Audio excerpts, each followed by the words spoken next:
Bonjour à tous et bienvenue sur le numérique. On se retrouve aujourd'hui pour parler de deux nouveaux smartphones.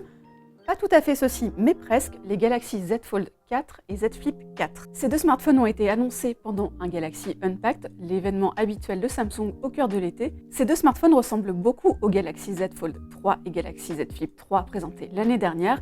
Ils conservent pratiquement le même design que leurs prédécesseurs. Alors concrètement, on va avoir un Z Fold 4 légèrement plus léger que son prédécesseur, il va peser 8 grammes de moins, donc c'est vraiment pas grand chose.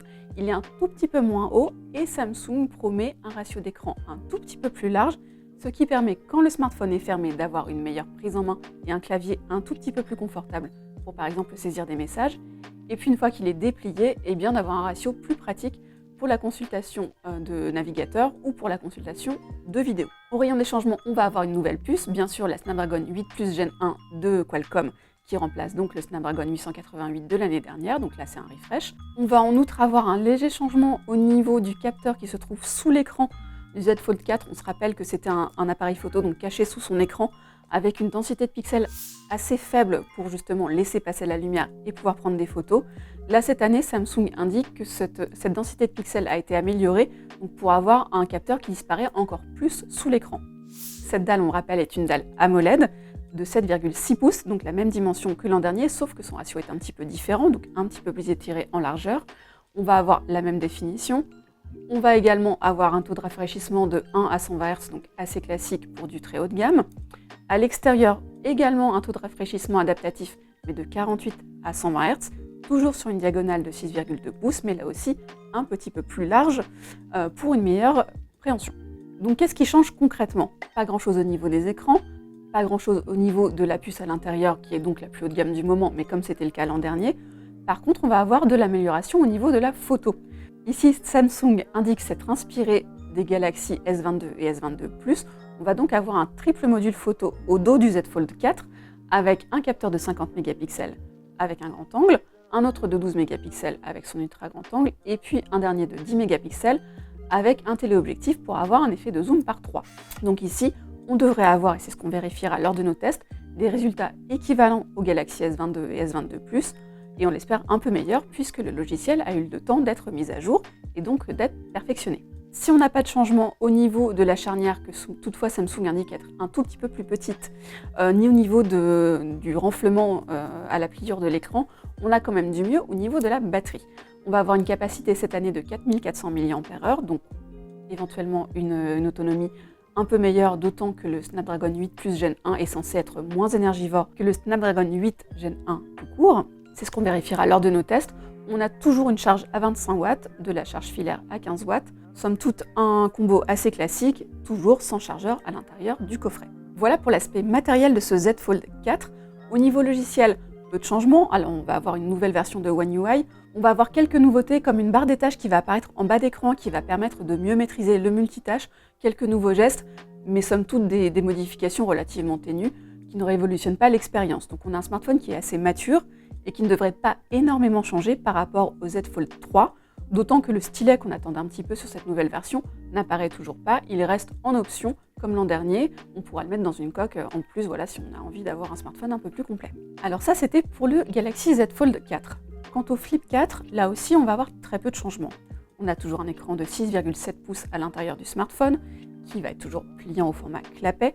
La petite pliure est toujours un peu visible quand il est ouvert, mais pas vraiment gênante en réalité. On va également avoir une mise à jour technique avec la puce Snapdragon 8 Plus Gen 1 également. Avec un peu moins de RAM, on va avoir 8 Go pour ce produit-là. On aura également un écran extérieur de 1,9 pouces, semblable à celui qu'on avait l'an dernier, toujours accompagné de deux modules photo de 12 mégapixels chacun. Donc là, on ne va pas avoir un module qui va être équivalent à celui des S22 et S22 Plus, donc un peu moins haut de gamme que le Fold 4 en réalité. Et on va avoir davantage d'améliorations logicielles qui concernent l'écran extérieur. Donc plus de widgets, on va avoir un calendrier qui va être un peu repensé, on pourra répondre avec des réponses rapides à des messages qu'on va recevoir. On aura également la possibilité d'envoyer des emojis. Voilà, on va avoir ce genre de petites interactions qui vont être un petit peu enrichies sur l'écran extérieur. L'idée étant de ne pas avoir systématiquement à ouvrir le smartphone quand on reçoit une notification. Le but est d'améliorer l'autonomie du smartphone et pour ce faire, Samsung a également augmenté la capacité de sa batterie qui passe cette année à 3700 mAh. Donc là aussi, combiné à sa puce, on espère avoir une autonomie de plus longue durée avec ce Galaxy Z Flip 4. Comme vous pouvez le voir sur les images, ces smartphones, moi j'ai pu les prendre en main il y a quelques jours. Alors effectivement, il n'y a pas d'énormes surprises sur ces deux produits. On sent que Samsung est arrivé à une espèce de palier et que ces smartphones pliants sont arrivés à maturité. On attend en fait une génération 5 pour avoir un nouveau format, un nouveau type d'écran, bref, la vraie nouveauté qui pourrait changer totalement la donne. À l'heure aussi où d'autres marques, on pense à des Vivo, des Oppo, des gens comme ça qui ont produit à l'étranger des smartphones pliants, arrivent aussi et on sent qu'ils vont arriver dans quelques mois ou l'année prochaine avec des propositions très solides. Donc là voilà, on attend encore la prochaine génération de smartphones Samsung qui apportera la touche supplémentaire qui nous fera passer le cap. Là cette année, effectivement, avec ce qu'on a vu, on ne voit pas trop l'intérêt de passer d'un Z Fold 3 par exemple à un Z Fold 4. C'est intéressant par contre pour les gens qui sont équipés de générations antérieures. La qualité de fabrication est toujours au rendez-vous, les charnières semblent solides.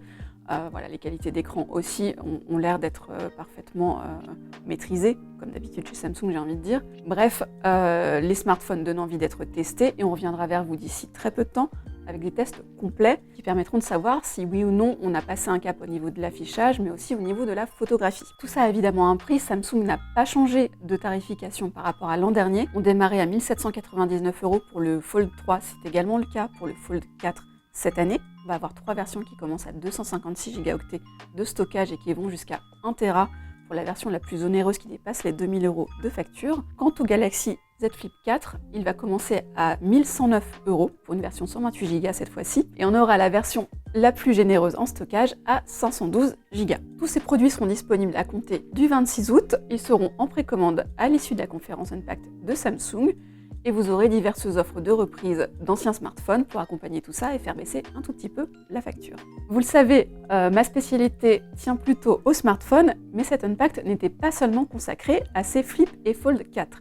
Il y avait également 3 montres au menu, la Watch 5 déclinée en version 40 et 44 mm, et puis la Watch 5 Pro en une seule version de 45 mm, donc un petit peu plus massive et un peu plus perfectionnée. En termes de caractéristiques, on va avoir quelque chose d'assez semblable à l'an dernier, puisqu'on ne change pas de définition d'écran ni de puce. On a toujours la même puce, à savoir l'Exynos W920. Alors qu'est-ce qui change? On va avoir un agencement différent des capteurs liés à la santé. On va avoir toujours une mesure de l'ECG, une mesure de l'impédance. On va également avoir la mesure de la pression sanguine et du taux d'oxygène dans le sang. Bref, de quoi avoir une vue assez globale de son état de santé. On a également un capteur de température qui n'est pas exploité à date, mais qui pourront être exploités par les développeurs qui le souhaitent. On va avoir un nouveau tableau de bord pour le suivi du sommeil. On va également avoir des nouvelles fonctionnalités liées au sport, avec notamment une fonction trackback pour vous permettre de retrouver le chemin inverse à ce que vous avez fait pendant une course avec la Galaxy Watch 5 Pro. On va également avoir sur la Watch 5 Pro une fonction un peu plus exclusive avec la possibilité d'exporter vos itinéraires GPS au format GPX pour récupérer vos historiques d'exercice. Bref, pas mal de nouveautés au niveau de l'analyse de données qui vont être disponibles sur ces montres, et puis aussi la promesse d'une autonomie améliorée. C'est ça le point aussi le plus intéressant de ces montres. On rappelle qu'habituellement on a une journée, voire un petit peu plus d'autonomie, mais pas forcément davantage. Là, Samsung indique qu'on pourrait avoir avec la Watch 5 Pro jusqu'à 80 heures d'usage sur une même charge. Pour ce faire, Samsung a intégré une batterie de 590 mAh sur la Watch 5 Pro. On va avoir des batteries un petit peu moins conséquentes sur les Watch 5 standards, c'est normal, mais Samsung indique qu'on devrait dépasser les 2 jours d'utilisation. Côté logiciel, on savait que Samsung était passé sur Wear OS, c'est toujours le cas cette année. On va donc avoir Wear OS en version 3.5 sur les 3 montres, ainsi que l'interface One UI 4.5 sur l'ensemble de la gamme. Côté prix, on aura une version Bluetooth et une version 5G de chaque montre. Ça commence à 299 € pour la Watch 5. On va ensuite passer à 329 € pour la Watch 5 44 mm. À chaque fois, on ajoutera 50 € pour obtenir la version 5G, donc on passera à 349 € pour la Watch 5 40 mm 5G et à 379 € pour la Watch 5 44 mm 5G. Pour ceux qui suivent encore, c'est le même système pour la Watch 5 Pro.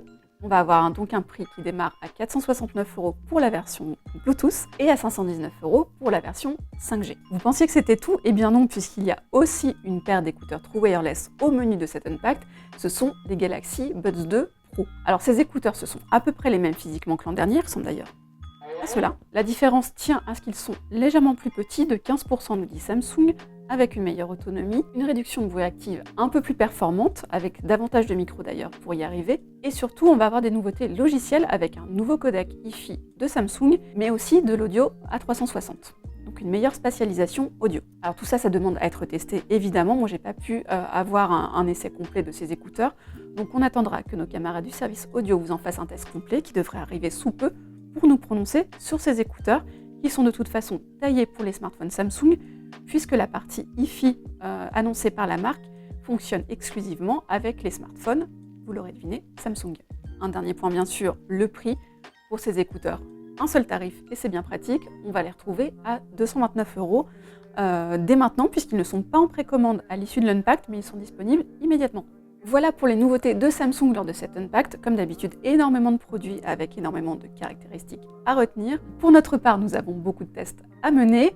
N'hésitez pas à nous poser toutes vos questions en commentaire, on essaiera d'y répondre au plus vite. Quant à moi, je vous dis à bientôt et je vais dans mon labo. Ciao!